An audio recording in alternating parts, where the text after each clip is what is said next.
Hello बच्चों, कैसे हैं आप सब। आशा करती हूँ कि आप सब अपने घरों में स्वस्थ होंगे। आज हम पाठ शुरू करने जा रहे हैं कक्षा 9 का पहला आराधना। इसके कवि हैं श्री वसंत बापट, जिनका जन्म हुआ है सन 1922 में और निधन हुआ है सन 2002 में।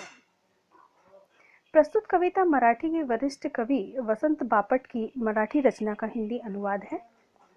इस कविता में कहा गया है कि मानवता और बंधुता के प्रति प्रेम ही सच्ची पूजा है।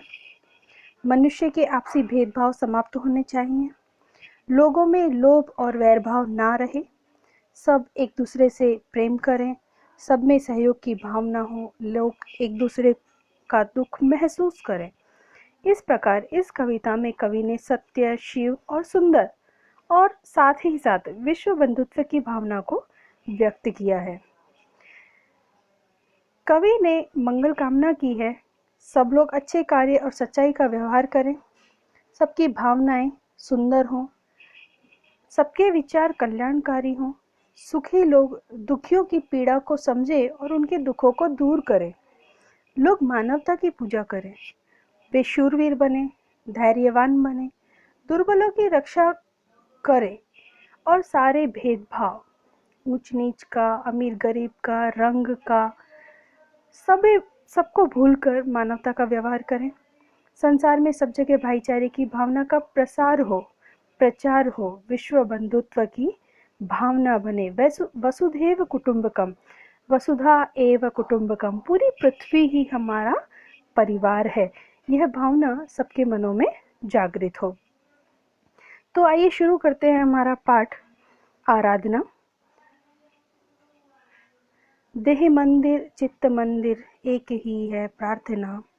सत्य सुंदर मांगल्य की नित्य हो आराधना। दुखियारों का दुख जाए है यही मन कामना। वेदना को परख पाने जगाए संवेदना।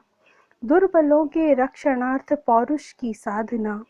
जीवन में नव तेज हो अंतरंग में भावना।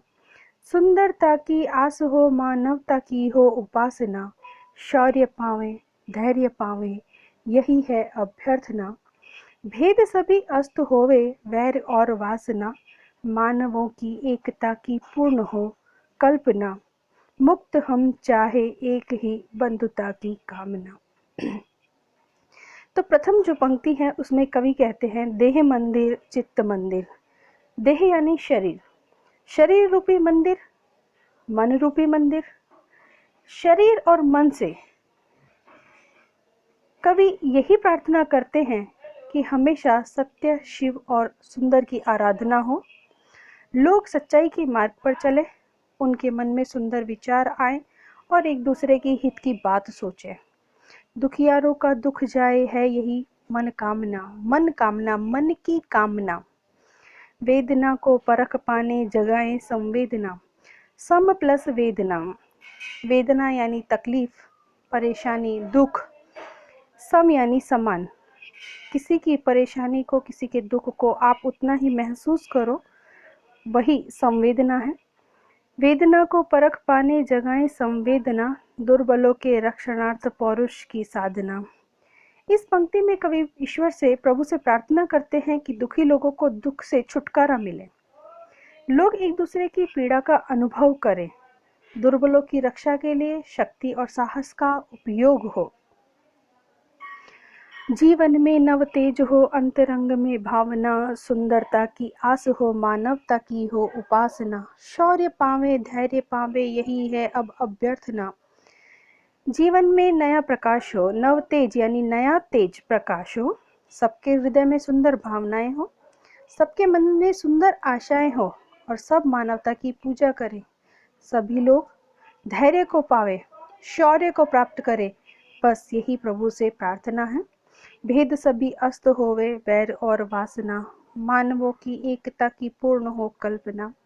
मुक्त हम चाहे एक ही बंधुता की कामना। भेद सभी अस्त हो, मनुष्य और मनुष्य के बीच जिस भी प्रकार के भेदभाव है वो सारे समाप्त हो जाएं, नष्ट हो जाएं। किसी को किसी से किसी भी प्रकार की दुश्मनी ना हो, वैर ना हो।